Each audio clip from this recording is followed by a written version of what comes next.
go back for just a brief moment, if you will, and let's look at creation. We've been spending a lot of time on it recently.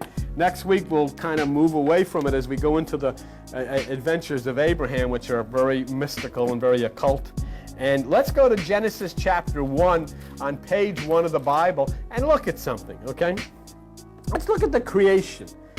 And then we'll look at something that is deliberately changed in the Bible for the express purpose of degrading the female, okay? Which is a very important part of Christianity and a very important part of the religions of the East, the degrading of women. It's not just limited to Christianity. It's extremely important in religion that women are degraded. It's part of the outer problem that religion presents to people.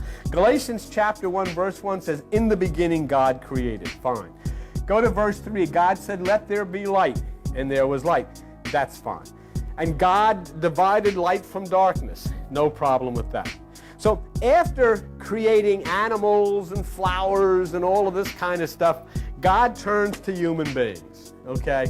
That's great. Now he turns to human beings, but there's a very interesting point that I want you to make, and I want you to look at it, and I want you to study it. It's only one line. It doesn't take a whole lot of reading. Genesis chapter 1 and verse 26. Now this is God says, and God said, let us make man in... The word I want you to concentrate on is our image. Who is our? Why didn't it say, if this is this one God concept of the religions that we follow, let me make man in my? It doesn't say that. It says our image. Okay, so that's interesting. Who is this? Who is this group? See, it's not one person. No matter what Jerry Falwell or anybody else wants to say, we got some kind of a commitment. I mean, do you ever notice these guys take the Bible literally until it gets to this type of stuff? Well, you know, because, well, now wait, are you saying there's more than one God? I'm not saying anything. I'm saying, what's it say in the book?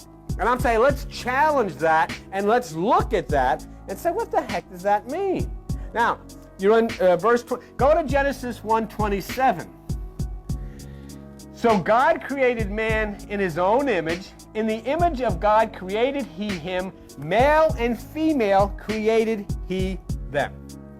Male and female created he them. In his own image. Now, we have a statement that God is part female. Oh, how do you like that?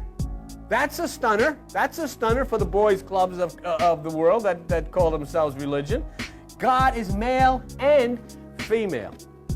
And yet you've allowed the boys to completely eliminate the female aspect and in fact subjugate women. You know, there's religions where women's got to wear things on handkerchiefs on their head to get in the door, or they got to wear veils over their faces. I mean, anything that, you know, to make you look like some kind of a puppy. You know, I'm surprised they don't come in with a leash on, really. You know, just sit over in the corner. But they do. They even segregate them. The men sit over here, the ladies sit over here. But it says in this, let us make God in our image. It says he created the male and female in his own image.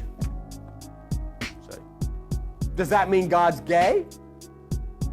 Maybe it does. Would that be the joke of the century? Would that be wild if God's name is not Jesus but Bruce and he's up there, you know, hey, hi, welcome. I've been waiting for you, Al. Come on in, pal. You're cute. Now, I mean, you know, who knows? See? Who's to say? That would be the great trick. I think it'd be great. Anyhow, let's go on. We're looking at the fact that a statement in the Bible, now I didn't make this up, this is in the Bible, that God says we're going to make men in our image, meaning there's more than one, and we're going to create them just like us, male and female. Okay? Interesting.